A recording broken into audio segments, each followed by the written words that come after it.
Hürmetli kitap anlaş topudaki dostlar, Ulubağ Hazinesi 2. kısım 23. mavzunu okuyumuz. Kuluğuna kitapta bulsun. Jılgı buyuğu tikilgen kürümsüz çedirinin yanında takatsizlik bilen ayınıp yürgen Emir Sultan Candar at tuyaklarının düpürdegen avazını işitip burulup qardı.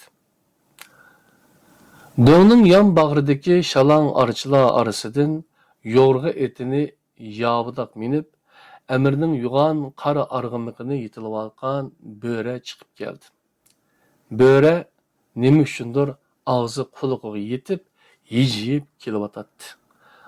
Onu kütüğü verip taqıtı tak boğan Emir Candar kömüş saplık yuğan kamçısını oynatıp böreге qarap mağdı. "Nerede yürdün şeytan?" Böre Emir'nin qopal geplerini anlamagandek ağlıgay közünü qısıp yine hicaydı.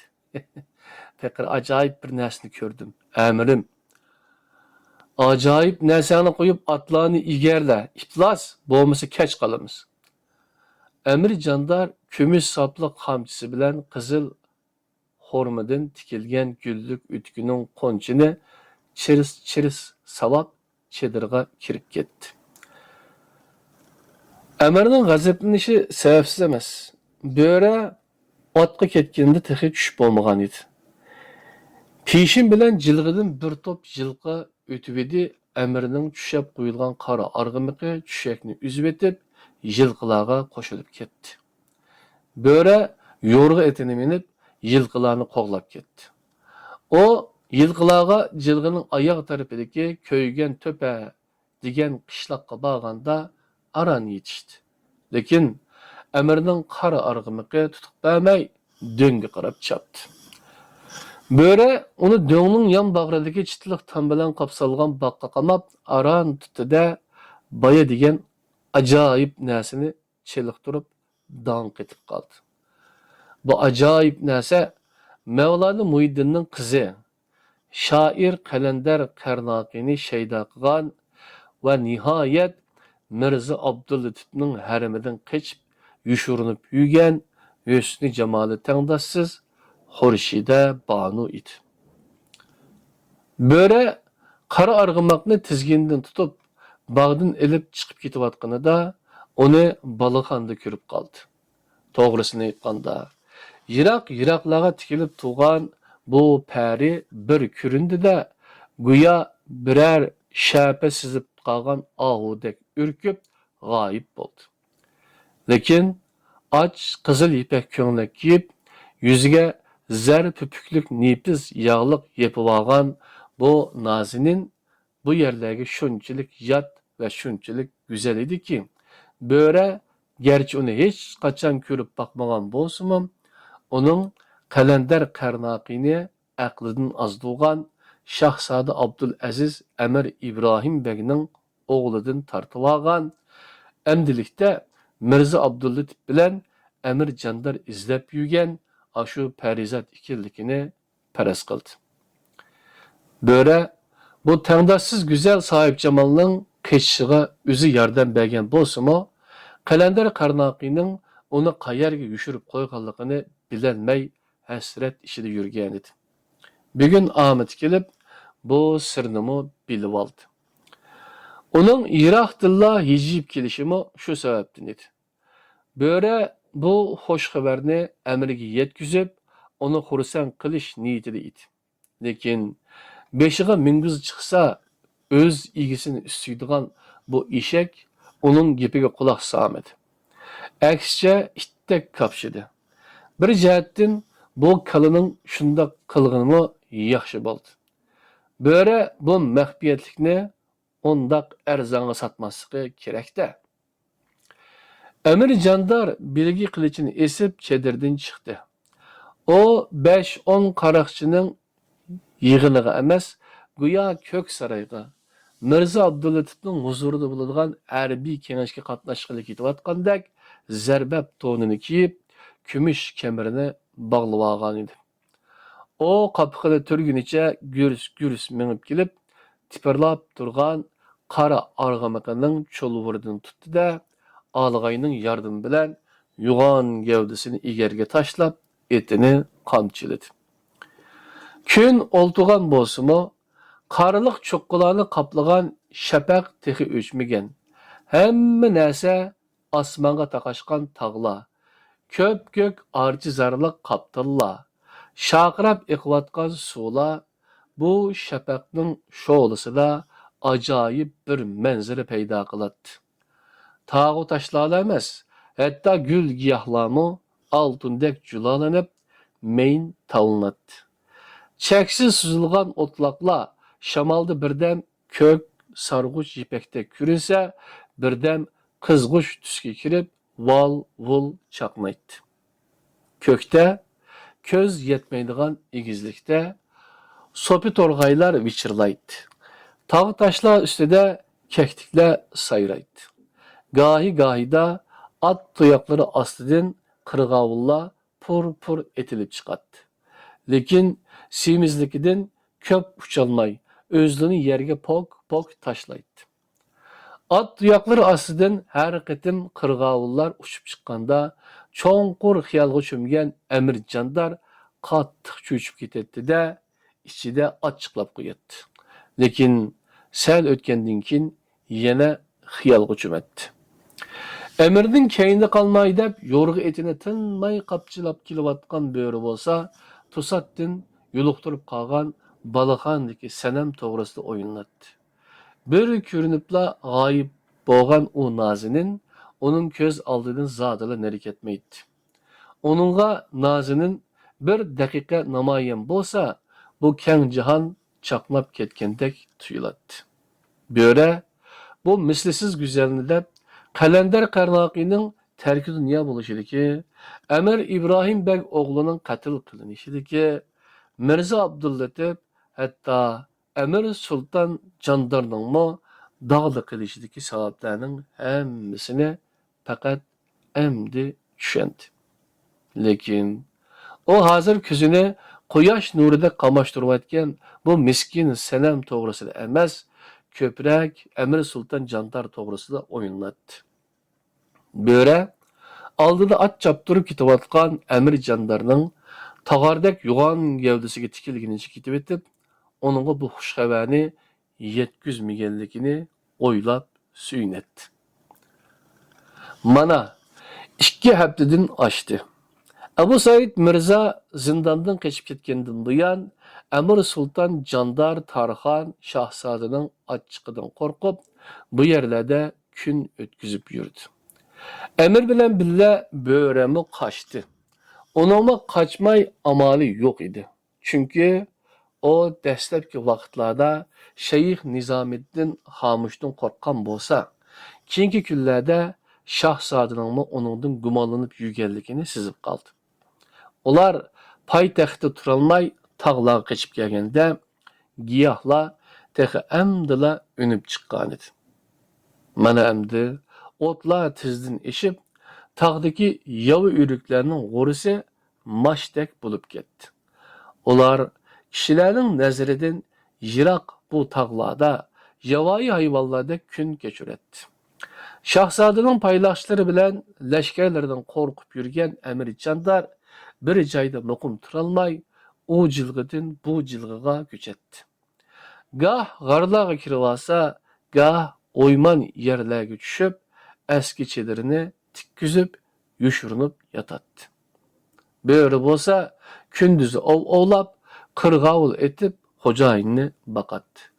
Keçileri etraftaki mahalle kentlerge oğruluqa barattı. Oğut kanlaşkan külleri birer koy yaki öçke tepip, etiği artıp kaytıp giletti.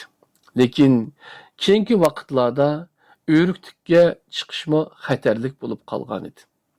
Çünkü yezida alvan yasakçılar köpüyüp gitip, dehqonlar narazı bulup isyan götürgenlikten boz gerek, alvançılar yalğız yürmey, kurallık sipahlar ve yasavullarının himayesinde yürüdüğün bulup kalgan idi.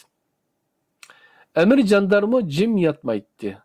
Aralap bazıları 3-4 gündür bir köpünce keçisi hali yerlerde 5-6 namalum kişini yığıp məsləhət qilişatdı. Emir Candar kengaş dep atıgan bu maslahatlarga böre qatnaştırılmaydı. Adette o atlağa qarab, neriroqda aylanib yuratdi. Böre özünün chetga qiqilganligidan ranjimaydi. Lekin özünü qatnaştırmaganligi uchun bu kengashlar uningga nihoyat sirliq tuyuladi va ko'nglida qiziqish paydo qiladi. Kunlar shu yo'sinda o'tib ketyotdi. Biroq bu ixtiyorli kengashlardan natija chiqmaydi. Demasimi, 5-6 qochqin amirning qo'lidan nima keladi? Beshida toj, ostida taxt, qo'lida sonsizdigan lashkari bor shahzodani og'dirib tashlash osonmi?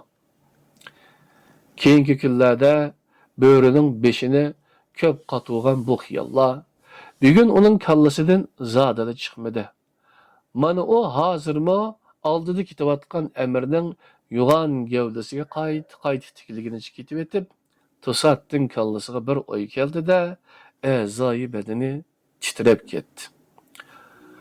Bu to'ng'iz mijoz amirdan yuz o'rib, ko'k saroyga qaytib borsam qandoq bo'lar? Biri shahzodaning oyog'iga bosh qo'yib, go'zallikda tengdoshsiz shu sohib jamolni boya uchratganligimni aytsam qandoq bo'lar? Shahzoda gunohlarimni kechirami? Nerede yurding deb so'rasa, shu sohib jamolni izlab yurdim. Uni topmoqchi qaytib kelmayman deb va'da bergan edim deyman. Albatta. Agar shahzoda xohlasa, Amir Sulton Jandarni, hatto Qalandar Qarnoqining o'zini tutib berishmi qo'limdan keladi. Chunki Qalandar Qarnoqi tuzoqqa tushib qolishni xiyoliga keltirmay, hatto shahzodaning payloqchilaridan qo'rqmay, o'zini o'tqa o'g'an palvonidek shu sohib jamolning ko'yida yurdi. Bu xiyollar bilan hayajonlanib ketgan bo'ri yo'rg'i etini üstilab, qamchilab Amir Jandarga yetishib oldi. Amir Jandar xafa bo'lganda qiyofatda olib bir qaradida etining beshini döngü burab, egizga qarab mangdi. Bu do'ngning etikida ko'ygan tepa kentiga boradigan eriq bo'lib, namoz sham vaqtida bu yerda odamlar nihoyat ko'p bo'ladi. Amir janoblari, Qoptalning keyni ko'ygan tepa degan ya. O yerda odam ko'p. Amir Jandar Qoptalning yon bag'ridagi yolg'iz orchining yonida to'xtadi-da, yo'g'on gavdasini qimirlatib otdan tushgach, "Mahalla jilg'ining nariqi tarafida", dedi zardi bilan. "Bu tarafida faqat qo'rg'onli bor. Dengi chiqib qo'rg'on qarab boq. Qo'rg'on ichida ikki yerda o't yonayotgandi, yo'q. Agar ikki yerda o't yonayotgan bo'lsa, kelib xabar qil. Uqdingmi, shayton?" "Uqdim, amirim." Bo'ri Qoptalga os solib yetib chiqquncha tog' cho'qqilar ustida xuddi lovuldab yonayotgan o'tdek ko'ringan qizg'ish shafaq g'oyib bo'lib, butun vada qorong'ulikqa cho'mgan edi. Pastdagi jilg'a va jilg'a bo'yidagi qo'rg'on ko'rinmaydi. Faqat jilg'ining nariga tarafidagi bog'lar orasida o'choqlarda yonayotgan o'tlarning sho'lisi pilildaydi. Bo'ri etini divitib do'ngdan amdila tushishga boshlaganda oldi tarafda olamni qoplagan qorong'ulik ichida to'satdan lop qilib gulxon yiqildi. Bo'ri xuduksanib to'xtadi. Gulxon xili yiroqda bo'lsa-mu, uning atrofida aylanib yurgan allakimlarning soyasi ko'zga chaliqatdi. Sal o'tgandan keyin amirning deganidek ikkinchi gulxonmi lavildab yondida, qo'rg'onning egiz tomlari atrofida va darvoza oldida ot o'yintib yurgan suvariylar ko'rindi. Bo'ri yo'rg'i etining beshini keyniga bordi. Lekin dal shu paytda yuqoridan ot choptirib tushib kelayotgan Amir Jandarning o'zi ko'rindi. O, "Amirlar kelibdi. Keynimdan mang", deb buyruq qildi-da, bo'rining yenidan ot o'ynatib o'tib ketdi. 2 haftadan beri odam qarasini ko'zla urkib, xoli joylarda yushirinib yurgan Amir Jandarning bu qiliqi bo'riga g'ayri tuyulgan bo'lsa-mu, buni o'ylashga vaqt yo'q edi. Şoňa omo etini qamçyladı. Qorgan darvozasi oldida ularni bir top otliqlar bilan mash'al tutgan notunush nökerler qarshi oldi. Emir Jandar ularning yordami bilan otdan tushib bo'rini bir chetga tortdi. Darvozadan nari ketmay, kelgan ketganlarni paylabdi. Kimlar kelib, kimlar ketdi, hammani bilib ol. Uqdingmi? Emir qamchisi bilan o'tkiga chars-churs urib, qo'rg'onga kirib ketdi. Bo'ri otlarni chatrakdagi talga bog'lab qo'yib, orqasiga qaytayotganida jilg'idan chiqib kelayotgan yana bir to'p otliqni ko'rib, qadamini tizlatdi. Biroq mash'al tutgan nökerlar uning oldida yetib berib, otliqlarni otdan tushirishga boshladi. Bo'ri nökerlar orasida so'qinib kirib olib, otlarning chulburdan tutida birinchi bo'lib otdan tushgan yo'g'on sella o'rvagan qora soqolliq o'limani to'nib qilib, yuragi suv bo'lib ketdi. Birinchi bo'lib otdan tushgan yo'g'on sellalik bu o'lima uzundan buyon ko'zga chaliqmay yurgan Shayxul Islom Burhoniddin janoblari edi. Shayxul Islom janoblaridan keyin shahar do'g'isi Miranshah otdan tushdi. Miranshah bilan Shayxul Islom janoblarini qo'rg'ondan chiqib kelgan so'latdik bir amir qarshi elib ichkariga boshladi. Bo'ri bu amirni mutunib, yana boyiqidek bir qism bo'lib ketdi. Badindagi harbiychi kiyim o'ziga ajoyib yarashgan. Sarvidek qomatlik, xush chiroy bu odam Mirza Ulug'bek hazratining suyumlik nökeri Baba Husayn Bahodir edi. Mirza Ulug'bek hazratlari toj taxtdan judo bo'lib, qatl qilingandan keyin Baba Husayn Bahodirmi qayoqqadir g'oyib bo'lgan edi. Mirza Abdullatif bo'lsa, uni izlab topolmay hasratda yuratdi. Ajiba.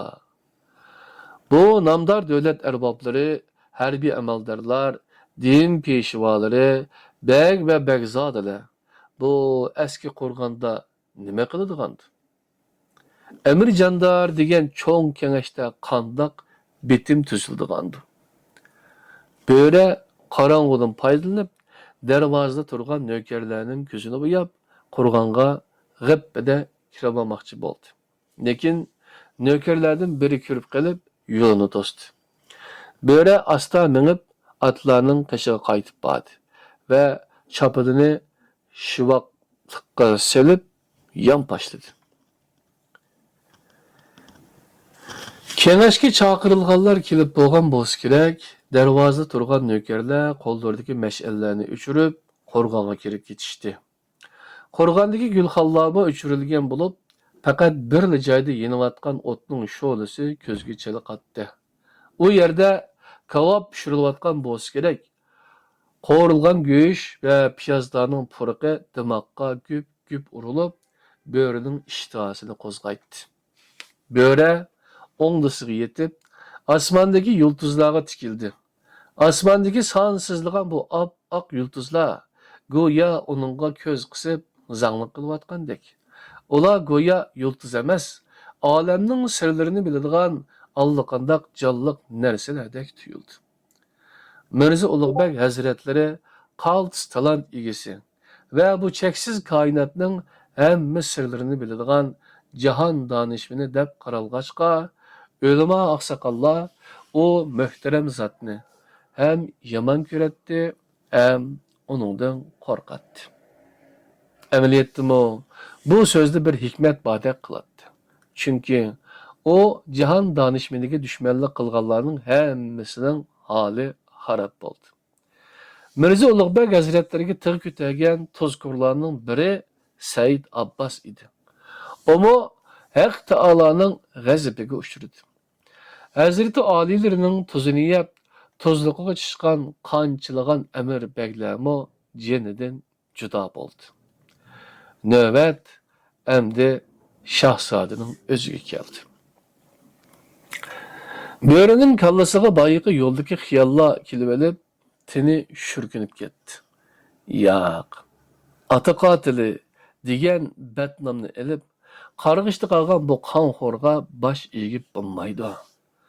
Bu kengashga Miran Shoh bilan Shayxul Islom Burhoniddindek oliy zotlar, Emir Sultan Jandar bilan Bobur Husayn Bahodirdek sarkardalar qatnashdimi? Bas, Shahzodaning kuni yaqinlashdi demakdir.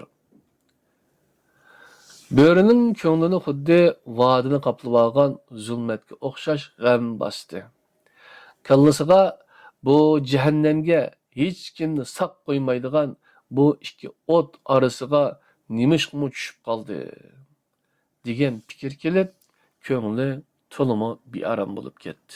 Biroq u har qancha o'ylanibmi, bu tizginsiz g'am, chigis savolga javob topolmadi. Bo'ri ota-onasini esleyolmaydi. Lekin hushini yig'ishi bilan bir narsa yodiga keldiki, o bo'lsimi Samarqand bozori edi. O Mag'ribdan mashriqgacha dang chiqargan shu katta bozorda mishkabchi, karvon saroylarida tozaliqchi, munchilarda o't qolg'uchi bo'lib cho'ng bo'ldi. Qilmagan ishi kirmagan tuşki qolmadi. O'g'rilikmi qildi, bulongchilikmi qildi. Oxir gunohlarini yuvish uchun zoidlikni ixtiyor qilib, xilvat joyga chiqib ketdi. Biroq o xilvat joydimi tinim topmadi. Balalik chog'larida bir kazzab o'g'rining qo'liga tushib qolib, o'g'ri bo'lgan edi. Terki dunyo bo'lib yurganida Shayx Nizomiddin Xomushning qo'liga tushib payloqchi bo'ldi. Hozir bo'lsa bu qonxo'r emirning tuzuqiga tushib, ikki tash orasida qoldi. Mana endi yeshi 40dan oshdi. Lekin bu o'tkinchi dunyoga kelib nima yaxshilik ko'rdi? Bo'ri lavlarida sho'rdak bir narsa sezib, nimishqidir ko'ngli bozildi-da, o'zini tutolmay mishildab yig'labatdi. Bas, bu gunohlik yo'ldan qaytib, gunohsiz kishilarning qanini to'kkan bu sharmanda qotildan yiroq yurish kerak. Buningdan boshqa yo'l yo'q. Bo'ri alamli xiyol dengiziga g'arq bo'lib uyquga ketgan edi. Kimdir birisi uni mo'risidan tortib uyg'otdi. Otlarni egarla, yasovul. Mehmonlar tarqaydi. Bo'ri ko'zlarini ovalab, aldirab tinib o'rnidan turdi. Oduldagi egiz cho'qqalar kiyinidan oltin tovoqdek yaltiroq to'lin oy ko'tarilmoqda edi. Ayning sutdek nuriga cho'milgan voda, egiz tog'lar, jilg'ining nariqi tarafida g'ilpal ko'ringan bog'lar, sharqirab eqiyotgan suvlar, qo'rg'on atrofida tushaklarini so'rab o'tlab yurgan otlar. Qisqasi, butun olam qandoqdir ajoyib, xiyoli bir manzara paydo qilgan edi. Bo'ri boyqi qo'rg'on va boyqi jilg'iga emas, go'yo boshqa bir olamga kelib qolgandek birdan hayron bo'lib qoldi. Keyin darvozada varang-churung boshlanganligini eshitib, aldirab tinib, otlarni yugallab, eyillarini tortdi. O otlarni yetilab darvozaga borganda ichkaridan qorong'uda oqqudek ko'ringan oq tulparni o'ynatib, Bobur Husayn Bahodir chiqib keldi. Miranshah Dorg'u bilan Shayxul Islom Burhoniddin janoblari bo'lsa, darvozada Amir Jandar bilan xo'shlashib. Boshqa navkarlar ulardan sal nariroqda qo'l qovushtirib turishatdi. Amir Jandar nimishqi saqlatsan degandek qilib, bo'riga bir ho'mib qardi-da, Miranshah va Shayxul Islom janoblari bilan tezla xo'shlashib, qora arg'imiqining tizginidan tutdi. Chetda turgan navkarlardan biri yugurib kelib, uni qo'ltig'idan yulamoqchi bo'ldi. Lekin odatda otni o'zi minolmaydigan Amir Jandar bu qatim navkarni ittirib tashlab, bir sakrishida yo'g'on gavdasini egarga qo'ndirdi. Xo'sh, aman bo'ling pirim. Xudoga topshirdim, Amir. Amir Jandar yulqinib turgan arg'imiqini ustilab qamchilab, qo'rg'onning keynidagi do'ngga chiqquncha etini çaptırıp bağdı. Döngü çıkkandan keyin etinin tizginini tartıp pəsке, ay şoğlası da heybetli kürüngen qorğanğa borulup qaradı. Qorğanның aldıda yanıla allaqandaq sağ ile menip yürüttü. Xoş, kengeşke qaysı ali zatlar kelgenligini tanıyaladыңmı, yasab ol. Böre adetdikidek ehtiyatçılık bilen cevap verdi. Yo'q, qarang'uda ancha tanıyamadım amirim. Mağamberlik kılvatsan şeytan. Xudo haqqi amirim. Bilmegen bo'lsang bilib qo'y. Bu kengashga poytaxt do'rg'isi Miran Shah bilan Shayxul Islom Burhoniddin janoblari bevosita qatnashdi. Baya nima uchun aldırmağanligimni endi tushundingmi? Alg'ay. Tushundim amirim. Bo'ri yo'rg'i etini divitib, amirga yaqinroq bordi. Kengashga qandaq maslahat bo'ldi kengashda? Bu sarsalliq g'urbatidan qachon qutulamiz, amirim? Sabr taqat qilg'aysan, olg'ay, dedi Amir Jandar va Nemish Xudur kuldi. Taqat qilsang, pat arada bu g'urbatchilikdan qutulib, Shahzodaning haramiga kirasan. Onun sahip camallarini quchoqlab yatsan, olg'ay. Shahzodaning kuni yaqinlashdi. Bo'ri kunduzi boloxonada ko'rgan sanam to'g'risida gap ochadigan paytning kelib qolganligini sezib, yuragi o'ynab ketdi. Ammo boyagi azobli xiyollar esiga kelib, birdan ikkilanib qoldi. Lekin odatini o'zgartirmaydigan ikki yuzlamachilikka o'rgangan bu odam tixildab kuldi. Amir janoblarining o'z so'zida turadigan turmaydiganligini bilmayman. Ammo bu sarsalliqdan qutulgan kunila sizga go'zallikda tengdoshsiz bir farizatni tartib qilaman. Shu chaqda beshingiz ko'kka taqishidi, amirim. Qaysi farizat? Amir Jandar arg'imig'ini qamchilab, bo'rining qishig'i bo'rkutdek yetib keldi. Yılanның köşügününü tuyduğan şeytan, sen Mevlana Muhyiddin'nin kızının nege yuşurduğanlığını bilirsen, bilip durup benden yuşurvatsan, böyle etinin çulvurdunu tatıp keynige de açtı. Emirim, sözle hey iplas, nege yuşurdun o güzelini? Böyle emirini odul, Xorşide banu yuşurulgan cayga başlap beriştim o oyladı. Biroq Qalandarning tahdidlik so'zlari yodiga kelib, o'zini tutib oldi.